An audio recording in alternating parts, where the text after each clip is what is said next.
KL ராகுல், Rishabh Pant தாராளமான centuries அடிச்சாங்க மக்களே. அவங்க 2 பேர்னாலதான் இன்னைக்கு இந்தியா ஓரளவுக்கு பெட்டர் பொசிஷன்ல இருக்காங்க. நல்லா ஞாபகம் வச்சுக்கோங்க, அவங்க 2 பேர்ல யாராவது ஒருத்தர் அவுட் ஆயிருந்தா கூட இந்தியாவோட நிலைமை படு மோசமா ஆயிருக்கும். ஏன்னா வழக்கம் போல இந்த செகண்ட் இன்னிங்ஸ்ல நல்ல சிச்சுவேஷன்ல இருந்தாங்க. லாஸ்ட் ஒரு 33 ரன்ஸ்க்கு 6 விக்கெட்ஸ் விட்டுட்டாங்க. இந்தியாவோட லோவர் ஆர்டர் பேட்ஸ்மேன்ஸ் மறுபடியும் ஃபெயிலியர் ஆயிருக்காங்க தாங்க சொல்ல முடியும். சும்மா ஒரு 5-10 ரன் கான்ட்ரிபியூட் பண்ணியிருந்தா கூட பரவாயில்ல.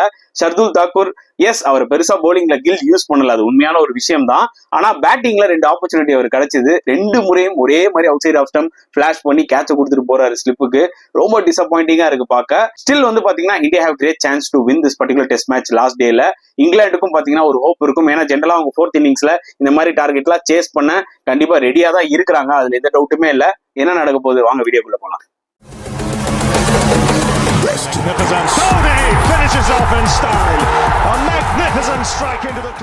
வணக்கம் நண்பர்களே, welcome to my channel CCF, உங்கள் cricket with mister Cocktail Furious. இப்போ நம்ம டிஸ்கஸ் பண்ண போற topic England versus India first test match at Leeds. Day 4 நடந்து முடிஞ்சிருச்சுங்க. So India have set a target of 371. ஸோ அதுல England 21 for no loss in 6 overs. அந்த க்ரூஷுவல் 25-30 minutes வந்து பாத்தீங்கன்னா இங்கிலாந்து சர்வைவ் ஆயிட்டாங்கன்னு தான் சொல்ல முடியும். ஸோ 5th டேல it's going to be a fascinating day of test cricket. நான் பயங்கரமா அவளுடன் வெயிட் பண்ணிட்டு இருக்கேன். ஸோ இது வரைக்கும் கன்ஃபார்மா நம்மளால சொல்ல முடியாது இங்கிலாந்து தான் வின் பண்ணுவாங்க, இந்தியா தான் வின் பண்ணுவாங்கன்னு சொல்லிட்டு. 2 டீமுக்குமே ஒரு அருமையான வாய்ப்புகள் இருக்குன்றதா நான் சொல்லுவேன். பிளஸ் மழை வந்து கெடுத்துருன்ற மாதிரியும் சொல்றாங்க. மழை வந்து கம்ப்ளீட்டா இருக்காது, பட் மார்னிங் செஷன்ல மழை அதிகமா இருக்கும்ன்ற மாதிரி சொல்லியிருக்காங்க. ஸோ முக்கியமான ஓவர்ஸை சாப்பிட்டு போயிடும், அதுல டவுட்டே கிடையாது. ஸோ டிரா ஆக கூட வாய்ப்புகள் இருக்கு. பட் இங்கிலாந்து பொறுத்த வரைக்கும் எவ்வளவு ஓவர்ஸ் கிடைக்குதோ கண்டிப்பா இந்த டார்கெட்டை சேஸ் பண்ணணும்னு இருப்பாங்க. அதுல எந்த டவுட்டுமே கிடையாது. ஸோ முதல்ல நம்ம இந்தியாவோட பெர்ஃபார்மன்ஸை பத்தி டிஸ்கஸ் பண்ணுவோம், சரிங்களா? ஸோ இந்தியாவோட பெர்ஃபார்மன்ஸ் எடுத்தீங்கன்னா ஆக்சுவலா மேட்ச் ஸ்டார்ட் ஆனோடனே 2வது ஓவர்லயே கில் அவுட் ஆயிட்டாரு. இந்தியா வேற அண்டர் சீரியஸ் ட்ரபிள்ங்க. ஏன்னா 96 for 3 ஓவர் தாங்க. எனக்கு என்ன தோணுச்சுன்னா, இன்னும் ஒரு விக்கெட் போச்சுன்னா கண்டிப்பா இந்தியா கொஞ்சம் கிரம்பிள் ஆக வாய்ப்புகள் இருக்குன்ற மாதிரி தோணுச்சு. பட் அங்கதான் ஒரு சூப்பர் பார்ட்னர்ஷிப் ஃப்ரம் கேஎல் ராகுல் அண்ட் ரிஷப் பண்ட்டுங்க. அவுட்ஸ்டாண்டிங்கா விளையாடினாங்க. கேஎல் ராகுல் ஃபர்ஸ்ட் இன்னிங்ஸ்லேயே ஒரு நல்ல நாக் ஆடி இருப்பாரு 47. ஒரு லூஸான ஒரு ஷார்ட் கவர் டிரைவ் ஆடி அவுட் ஆயிருப்பாரு. ஓகே, ஆனா இந்த ஒரு பர்டிகுலர் இன்னிங்ஸ்ல ரொம்ப பேஷன்ஸ் காமிச்சாரு. ஸோ நான் அவுட் ஆக போறது இல்லடா, நான் வந்து பேட்டை விடவே போறது இல்லை, அவுட் சைட் ஆஃப் ஸ்டம்ப் நான் ரெஸ்பெக்ட் கொடுத்துதான் ஆக போறேன், லூஸ் பால்ஸ் மட்டும் நான் அட்டாக் பண்றேன்ற மாதிரி ரொம்ப சென்சிபிளா ஆக்சுவலா கேஎல் விளையாடினாரு தான் சொல்ல முடியும். ஏன்னா கேஎல் ஒரு எண்ட்ல வந்து பாத்தீங்கன்னா அந்த டிபிக்கல் டெஸ்ட் மேட்ச் இன்னிங்ஸ் விளையாடிட்டு இருக்கும்போது Rishabh Pant as usual typical Pant innings விளையாட்டு போனார். So back to back test hundreds ஒரே டெஸ்ட் மேட்ச்ல I think second wicket keeper to do இட்னு நினைக்கிறேன் டெஸ்ட் கிரிக்கெட். இதுக்கு முன்னாடி ஆன்டி ஃபிளவர் பண்ணிருக்காரு. ஸோ ஃபேண்டாஸ்டிக் பேட்டிங் ஃப்ரம் பண்ட்டுங்க. அதாவது அவர் இனிஷியலா வந்து ஒரு 40-50 பால்ஸ் பயங்கரமா திணறினாரு. அதாவது எந்த டெம்போல ஆடுறதுன்னு அவருக்கே தெரியல. நின்று ஆடணுமா இல்ல சில தேவையில்லாத ஷாட்ஸ் எல்லாம் ட்ரை பண்ணாரு. நினைச்சிருந்தா அவர் அவுட்டும் ஆயிருப்பாரு. பட் அதுக்கப்புறம் அவரும் வந்து பாத்தீங்கன்னா கொஞ்சம் டைம் எடுத்துக்கிட்டாரு. ரிஷப் பண்ட் பொறுத்த வரைக்கும் பாத்தீங்கன்னா டெஸ்ட் கிரிக்கெட்ல கொஞ்சம் டைம் எடுத்துக்கிட்டாருன்னு வச்சுக்கோங்களேன். ஒரு 40 பால்ஸ் 45 பால்ஸ் ஆடிட்டாருன்னு வச்சுக்கோங்களேன். அதுக்கப்புறம் இஸ் அ டேஞ்சரஸ் பிளேயருங்க. ஏன்னா என்ன பண்ண போறாருன்னு அவருக்கே தெரியாது. அந்த அளவுக்கு வந்து பாத்தீங்கன்னா அவர் கவுண்டர் அட்டாக் பண்ணுவாரு. ஆப்போனன்ட்ஸ் எல்லாம் நிஜமாவே ஒரு மாதிரி பயந்துருவாங்கன்னு தான் சொல்ல முடியும். இன்ஃபேக்ட் பென் ஸ்டோக்ஸே வந்து பாத்தீங்கன்னா ஒரு ஸ்டேஜுக்கு மேல ஒரு மாதிரி தலையால சொரிய ஆரம்பிச்சிட்டாரு. என்ன ஸ்ட்ராட்டஜி பிளான் பண்ணாலுமே அதை வந்து முறியடிச்சாரு பண்ணிட்டு தான் சொல்ல முடியும். ஸோ செகண்ட் செஷன்ல ஃபர்ஸ்ட் செஷன்ல இந்தியா வந்து பாத்தீங்கன்னா ஒரு 65 தான் அடிச்சிருப்பாங்க. கொஞ்சம் பொறுமையா பேஷன்ஸோட ஆடினாங்க. பட் செகண்ட் செஷன்ல ரிஷப் பண்ட் விஸ்வரூபம் எடுத்தாரு தான் சொல்ல முடியும். அவுட்ஸ்டாண்டிங் நாக் 118, அவருடைய 8th டெஸ்ட் 100 அடிச்சிருக்காரு. ஹேட்ஸ் ஆஃப் டு ஹிம், அதுல எந்த டவுட்டுமே கிடையாதுங்க. 100 அடிச்சுட்டு அந்த ஒரு என்ன சொல்றது பிளிப் செலிப்ரேஷன் பண்ணுவாரான்னு நினைச்சா வேற மாதிரி ஒரு செலிப்ரேஷன் பண்ணிட்டு போயிட்டாரு. சுனில் கவாஸ்கரும் பாத்தீங்கன்னா அங்க ஸ்டாண்ட்ஸ்ல பயங்கரமா என்ஜாய் பண்ணிட்டு இருந்தாரு அந்த ஒரு 100 செலிப்ரேஷனை. And at the same time KL ராகுல் கண்டிப்பா ஹியூஜ் கிரெடிட் கொடுக்கணுங்க.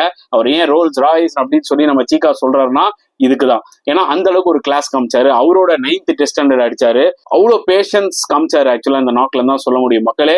ஏன்னா அவரு ஒரு ரெட்ல பேட் அவுட் ஆயிருந்தாருன்னு வச்சுக்கோங்களேன், கண்டிப்பா India would have been under trouble. But அவருக்கு ஒரு லக் இருந்தது. ஓகே, ஹாரி ப்ரூக் கேட்ச் விட்டாரு. ஸோ அந்த லக்கை வந்து பாத்தீங்கன்னா சூப்பரா யூட்டிலைஸ் பண்ணாரு ஆக்சுவலா கேஎல் ராகுல். ஸோ இவங்க 2 பேருமே ஆக்சுவலா ஒரு ஸ்டேஜ்ல டாமினேட் பண்ணிட்டு இருந்தாங்க. இவங்களை விக்கெட்டே எடுக்க முடியல டு பி வெரி ஆனஸ்ட். ஸ்டோக்ஸும் என்னென்னவோ ட்ரை பண்ணாரு. பட் ரிஷப் பண்ட் வந்து பாத்தீங்கன்னா ஷோயப் பஷீர் பால்ல தூக்கி அடிச்சு அவுட் ஆயிட்டாரு. ஏன்னா பஷீர் அவர் அட்டாக் பண்ணிட்டு தான் இருந்தாரு. நம்மளுக்கு கிளியரா தெரியும் இதுக்கு மேல வந்து பண்ட் வந்து நிக்க போறது இல்ல, முடிஞ்ச வரைக்கும் ஸ்கோர் பண்ணதான் ட்ரை பண்ணுவாருன்னு சொல்லி நம்மளுக்கு நல்லாவே தெரியும். அந்த வகையில அவர் அவுட் ஆயிட்டு போயிட்டாரு. But he has done his ஜாப்புங்க. ஏன்னா 118 ரன்ஸ் குயிக்கா அடிச்சு கொடுத்துட்டு போனார். அந்த டைம் இந்தியாவுக்கு அது ரொம்ப ரொம்ப இம்பார்ட்டன்டா தேவைப்பட்டுச்சு. அண்ட் ஒரு பக்கம் கேஎல் ராகுல் அப்படியே ஸ்டே பண்ணி ஆடிட்டு இருந்தாரு. கருண் நாயர் உள்ள வந்தாரு.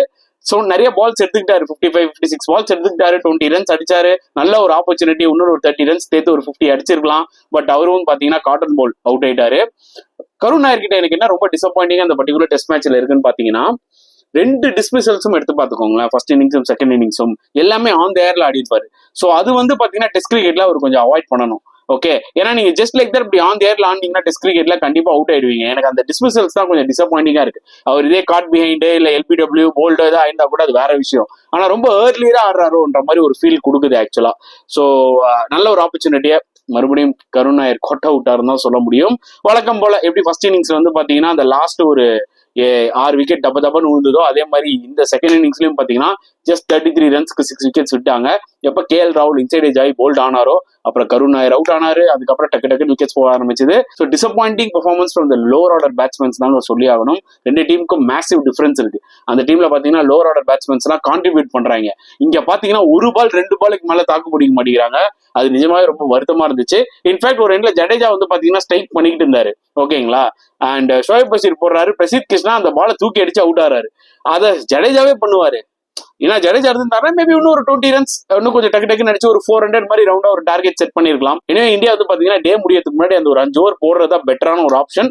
சோ கூட்டி கழிச்சு பார்த்தா பிரசித் அவுட் ஆனது நல்லதுதான். ஏன்னா இந்தியாவுக்கு ஒரு ஷாட் கிடைச்சது இல்ல, அந்த ஒரு 6 ஓவர்ஸ் விக்கெட் வேணா எடுக்காம இருந்திருக்கலாம். பட் ஸ்டில் இங்கிலாந்து வந்து அந்த ட்ரிக்கி பீரியடை சர்வை பண்ணணும்ல, சர்வை பண்ணிட்டாங்க, அது வேற விஷயம். ஸோ இங்கிலாந்தோட பெர்ஃபார்மன்ஸ் இப்போ போவோம். ஆக்சுவலா இந்த டே ஸ்டார்ட் ஆனோடனே பாத்தீங்கன்னா கார்ஸும் சரி ஓக்ஸும் ஃபேண்டாஸ்டிக்கா போட்டாங்க. ஸ்பெசிஃபிக்கா சொல்லணும்னா பிரைடன் கார்ஸோட ஸ்பெல் வேற லெவல்ல இருந்தது.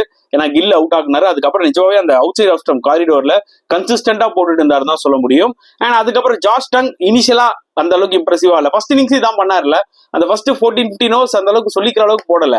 பட் எப்ப டெய்லண்டர்ஸ் வந்தாங்களோ டப்புன்னு விக்கெட் எடுத்து முடிச்சாரு. அதே மாதிரி தான் இந்த செகண்ட் இன்னிங்ஸ்லயும் ஒரே ஓவர்ல 3 விக்கெட் எடுத்தாரு. அவுட்ஸ்டாண்டிங்கான ஒரு ஸ்பெல்லுங்க அது. ஆக்சுவலா அந்த ஒரு குறிப்பிட்ட ஸ்பெல் போட்டார்ல 3-4 ஓவர்ஸ் சூப்பரா போட்டாருன்னு தான் சொல்ல முடியும். ஸோ ஏதோ வகையில அவங்களாம் வந்து பாத்தீங்கன்னா கான்ட்ரிபியூட் பண்றாங்க இந்த ஒரு இங்கிலாந்து டீமுக்கு. மேபி அவர் இனிஷியலா விக்கெட்ஸ் எடுக்காம இருக்கலாம், அட்லீஸ்ட் டெய்லண்டர்ஸ் ஏதாவது கிளீன் அப் பண்றாருல, அதுதான் இந்தியா கிட்ட லேக் ஆகுது. ஏன்னா டெய்லண்டர்ஸையும் பும்ரா தான் வந்து அவுட் ஆகணும்ன்ற லெவலுக்கு ஆக்சுவலா இருக்காங்க. ஸோ இது ஒரு வருத்தமான ஒரு விஷயம் தான். அண்ட் 350 இந்தியா டிஃபெண்ட் பண்ணுவாங்களான்னு கேட்டீங்கன்னா once again it depends upon Bumrah தாங்க. பும்ரா ஏர்லி விக்கெட்ஸ் எடுத்து கொடுத்தாதான். எனக்கு புரியுது என்ன ப்ரோ பும்ரானே சொல்லிக்கிட்டே இருக்கீங்கன்னு, பட் இதுதான் ரியாலிட்டி. ஏன்னா சிராஜ் வந்து பாத்தீங்கன்னா எனக்கு தெரிஞ்சு எந்த அளவுக்கு எஃபெக்டிவா இருப்பாருன்னு தெரியல. ஒரு விஷயம் இந்தியாவுக்கு அட்வான்டேஜா நாளைக்கு அமைய சான்சஸ் இருக்கு. ஏன்னா மழை பெஞ்சு கொஞ்சம் ஓவர் காஸ்ட் கண்டிஷன்ஸா இருக்கும்ன்ற மாதிரி தான் சொல்லியிருக்காங்க. மேபி டே 5ல வந்து பாத்தீங்கன்னா அந்த மழை எல்லாம் வந்துட்டு போனதுனால அந்த ஓவர் காஸ்ட் கண்டிஷன்ஸ்ல பால் ஸ்விங் ஆகலாம், வாய்ப்புகள் இருக்கு. இங்கிலாந்து எங்க லைட்டா கொஞ்சம் திணறுவாங்கன்னா இன்கேஸ் டே 5ல வந்து ஃபர்ஸ்ட் 5 ஓவர்ஸ்க்குள்ள இந்தியா ஒரு 2 விக்கெட் எடுத்துறாங்கன்னு வச்சுக்கோங்களேன், அங்கதான் England will be under pressure. ஆனா ஃபர்ஸ்ட் ஒரு 1 ஹவர்க்கோ இல்ல ஒரு 45 மினிட்ஸ்க்கோ இந்தியா விக்கெட்டே எடுக்கலன்னு வச்சுக்கோங்களேன், கண்டிப்பா India will be under trouble. ஏன்னா இந்த டார்கெட்டை கண்டிப்பா இங்கிலாந்து சேஸ் பண்ணிடுவாங்க. ஃபர்ஸ்ட் 1 ஹவர்க்குள்ள இந்தியா விக்கெட்ஸ் மட்டும் எடுக்கலனா. இதுதான் உண்மையான ஒரு விஷயம். வெயிட் பண்ணி பார்ப்போம் என்ன நடக்க போகுதுன்னு சொல்லிட்டு. நான் ஆப்டமிஸ்டிக்கா தாங்க இருக்கேன். என்னோட பாயிண்ட் ஆஃப் வியூல என்னால ப்ரெடிக்ட் பண்ண முடியாது இங்கிலாந்து தான் வின் பண்ணுவாங்களா இந்தியா தான் வின் பண்ணுவாங்களான்னு. 2 டீமுக்குமே வாய்ப்புகள் இருக்குன்றதான் நான் கண்டிப்பா சொல்லுவேன். மழை வந்தா டிரா ஆக வாய்ப்புகள் இருக்கு. But still I feel like day 5ல நம்ம ஒரு ரிசல்ட்டை பார்ப்போம்ன்றது என்னோட ஒரு பாயிண்ட் ஆஃப் வியூ. நீங்க கமெண்ட் செக்ஷன்ல போடுங்க, யார் வின் பண்ணுவான்னு நினைக்கிறீங்க, இந்தியாவா இங்கிலாண்டா? அண்ட் இந்த வீடியோ பிடிச்சிருந்தா லைக் பண்ணுங்க, ஷேர் பண்ணுங்க, முடிஞ்சா சப்ஸ்கிரைப் பண்ணுங்க. ஸோ நெக்ஸ்ட் வீடியோல பார்க்கலாம் ஃப்ரெண்ட்ஸ். அண்டில் தென் பாய்.